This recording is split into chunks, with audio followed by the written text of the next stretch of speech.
అన్ని నగలకు తరుగులో 1% తక్కువ. అంతేకాదు మీ పాత నగలకు 150 రూపాయలు గ్రాముకి ఎక్కువ ఇస్తాము. టాక్సిక్ మూవీ రిలీజ్ అయ్యి డిజాస్టర్ టాక్ తెచ్చుకుంది.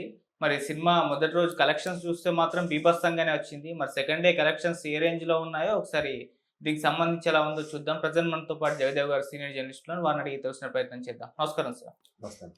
సార్ టాక్సిక్ డిజాస్టర్ టాక్‌తోనే ఫస్ట్ డే కలెక్షన్స్ మాత్రం దగ్గర దగ్గర 150 క్రోర్స్ అని చెప్తున్నారు.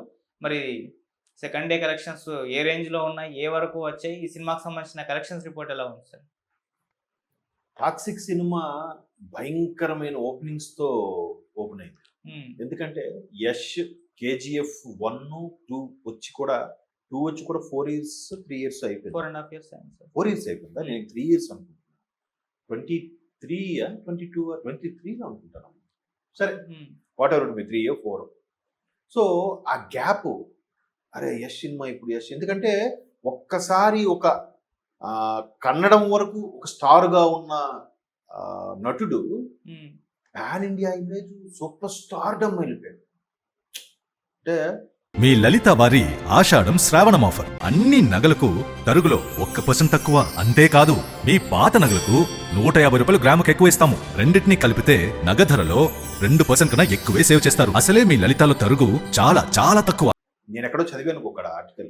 యష్ కేజీఎఫ్ 2కే 100 కోట్లు డిమాండ్ చేశాడు అన్నారు, కానీ అంత ఉండదు. బట్ సినిమా బడ్జెటే 100 కోట్లు. ఏది కేజీఎఫ్ 2. సో భారీగా ఆడేసింది సినిమా. అసలు ఓటీటీలో అయితే భయంకరంగా స్ట్రీమింగ్. సో ఆ తర్వాత ఏంటి, తర్వాత రావణాసురుడు నెక్స్ట్ సినిమా రామాయణంలో చేస్తున్నాడు. అది ఉంది. ఈ టాక్సిక్ ఎందుకు ఇంత డీల్ అయిందంటే రకరకాలుగా చిన్న చితక ప్రాబ్లమ్స్. ఎందుకంటే ఇతను ఆ ఫిమేల్ డైరెక్టర్ గీతూ మోహన్ దాస్ ఇద్దరు కలిసి అనుకుని ఒక స్క్రిప్ట్ రెడీ చేసుకున్నారు. మళ్ళా సేమ్ కేజీఎఫ్ టైప్లోనే ఒక డ్రగ్ సంబంధించిన మాఫియా. కేజీఎఫ్లో గోల్డ్ మాఫియా, ఇక్కడ డ్రగ్ మాఫియా. దానికి ఒక వీడొక డాను. సేమ్ కేజీఎఫ్ సీన్స్ లాగా అనిపించాయి. కాకపోతే ఒక ఫిమేల్ డైరెక్టర్ ఇంత బాగా తీయగలదా అనిపించింది. అద్భుతంగా సినిమా కొన్నిసార్లు ఎలా ఉంటుందంటే ఇదే సినిమా వేరే సందర్భంలో ఒక 2-3 ఏళ్ళ తర్వాత కూడా చూసాను, సినిమా బాగానే ఉంది కదా, ఎందుకు ఆడలేదు అనిపిస్తుంది.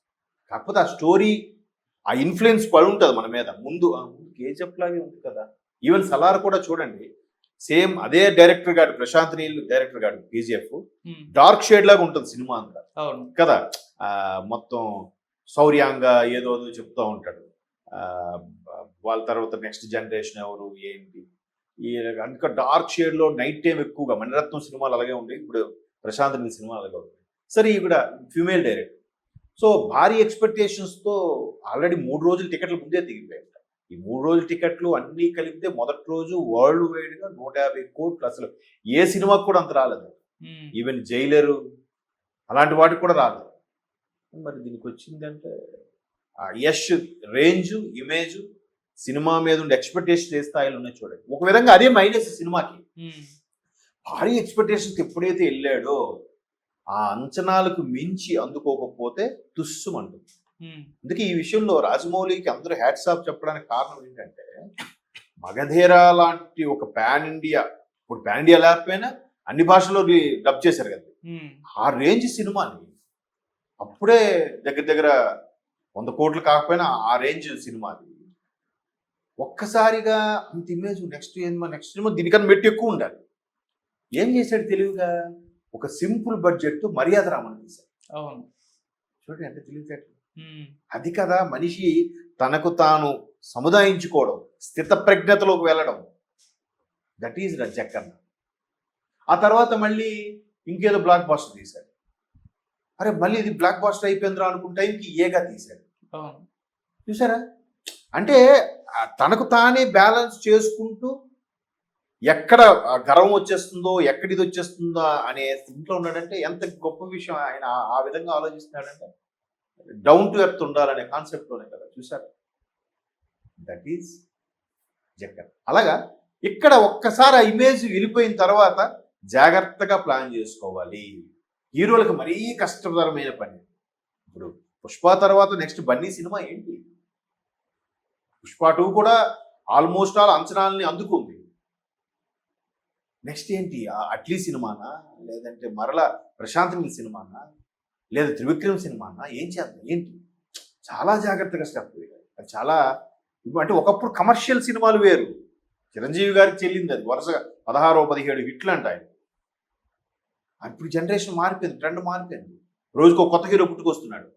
హీరో అవనక్కర్లే, వాడు పర్ఫార్మ్ సరిగ్గా చేశాడా, స్టోరీ లైన్ సరిగ్గా ఉందంటే సినిమా ఎత్తుకెళ్ళిపోతుంది. ఎక్కడికి వెళ్ళిపోతుందో తెలియట్లేదు. ఇప్పుడు ఓటీటీలో మనం వెళ్తే భాషతో సంబంధం లేకుండా కరోనా తర్వాత నుంచి అరే బాగుంది, కింద లాంగ్వేజ్ చూస్తే ఇంగ్లీషు, తెలుగు, హిందీ, తమిళ్, మరి తెలుగు కూడా ఉందిరా, తెలుగు క్లిక్ చేసుకుని చూస్తుంది. అరే ఎంత బాగా తీశారు. మొన్న ఏదో వచ్చింది దృఢం అని సినిమా చూసారా, దృఢం. దాన్ని అందరూ దిరదం అంటున్నారు, దృఢం అది. అది మలయాళ సినిమా, చాలా చిన్న బడ్జెట్ సినిమా, పోలీస్ స్టేషన్లో తీసాడు సినిమా. సూపర్ హిట్ మలయాళంలో, ఓవరాల్ కలెక్షన్స్ కూడా. సినిమా కూడా చాలా బాగుంది. అంటే అలాగా ఈ పాండియా కల్చర్ వచ్చిన తర్వాత చాలా జాగ్రత్తగా ఎంత ఇమేజ్ వచ్చిన తర్వాత చేసుకోవాలి. చేశారు, అందుకే మేబీ గ్యాప్ తీసుకున్నారేమో. కానీ సక్సెస్, ఆ ఎక్స్పెక్టేషన్ ఎక్కువైపోయి కదా, ఒక మూడ్లో వెళ్తాడు. యశ్ సినిమా అంటే కేజీఎఫ్ రేంజ్లో ఊహించుకుంటాడు. అది ప్రాబ్లం. ఇప్పుడు మనకి బాహుబలి తర్వాత ప్రభాస్ పరిస్థితి ఏంటి? బాహుబలి ఎక్కడికి వెళ్ళింది? అక్కడికి నిల్చోబెట్టారు బాహుబలి. ప్రపంచ సినిమాలోనే ఒక రేంజ్కి వెళ్ళిపోయింది కదా బాహుబలి. ఏదో అంతవరకు మన వాళ్ళు ఏంటది ఏదో story, lord of the rings కానీ,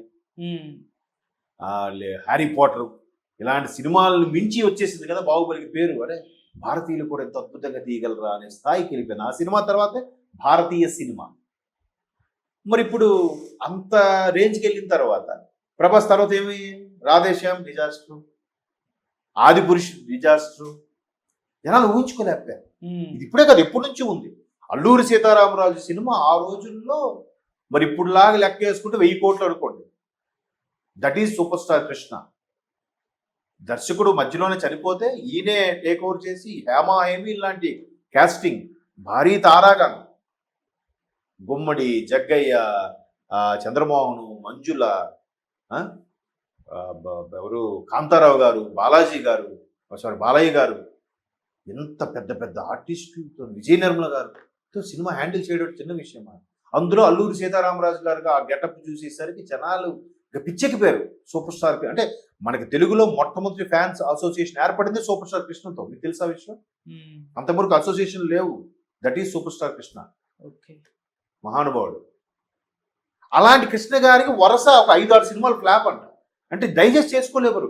కృష్ణలాగా, అల్లూరి సీతారామరాజు లాగా అంత రెబల్గా పవర్ఫుల్గా యాక్ట్ చేసిన మనిషి ఈ చిన్న చిన్న ఫ్యామిలీ ఓరియంటెడ్ సినిమాలు ఏంటి అనేది జనాలకు ఎక్కలే. సినిమా స్టోరీ లేక కాదు, బాలేక కాదు. అలాగా ఇక్కడ యష్ అనేవాడు ఆ రేంజ్కి వెళ్ళిపోయిన తర్వాత టాక్సిక్ డైజెస్ట్ అవ్వలే జనాలకి. సో దానివల్ల ఏమైంది, మొదటి రోజు 150, రెండో రోజు లేదురా, డిసప్పాయింట్ రా, అర్థం కాలేదురా, సరిగ్గా ఎందుకు పెట్టాడో తెలియదురా.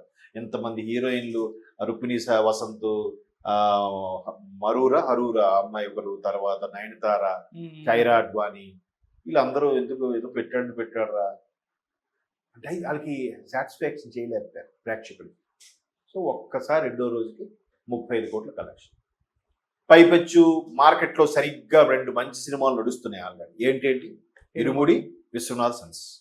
ఈ 2 సూపర్గా ఉన్నాయి. ఈ 2 స్క్రీన్ ప్లేలు బాగున్నాయి. ఈ 2 దాంతో పోలిస్తే పెద్ద బడ్జెట్ సినిమాలు కావు.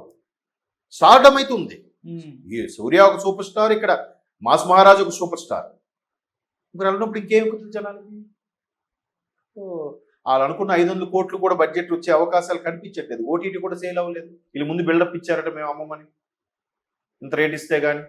ఇప్పుడు ఆ ఓటీటీ 50 కోట్లు కూడా వెళ్ళే పరిస్థితి లేదట. సో జనరల్గా జరుగుతుంటే సినిమాకి భారీ ఎక్స్పెక్టేషన్ కూడా ఒక డిసడ్వాంటేజే. ఎప్పుడైనా గుర్తుపెట్టుకోండి. అంతలా జనాల్లోకి ఎక్కించకూడదు. టాక్సిక్ గ్లింప్స్, ట్రైలరు, ఈవెంట్, ఇవన్నీ అయ్యేసరికి స్టెప్ బై స్టెప్ అక్కడికి వెళ్ళిపోయింది. ఒక్కసారి పిక్చరైజేషన్ జనాలు సాటిస్ఫై చేసే స్థాయి ఇక్కడ ఉంది. ఏమవుతుంది? ఆబ్వియస్లీ అదే problem main cinema. Okay sir, thank you so much.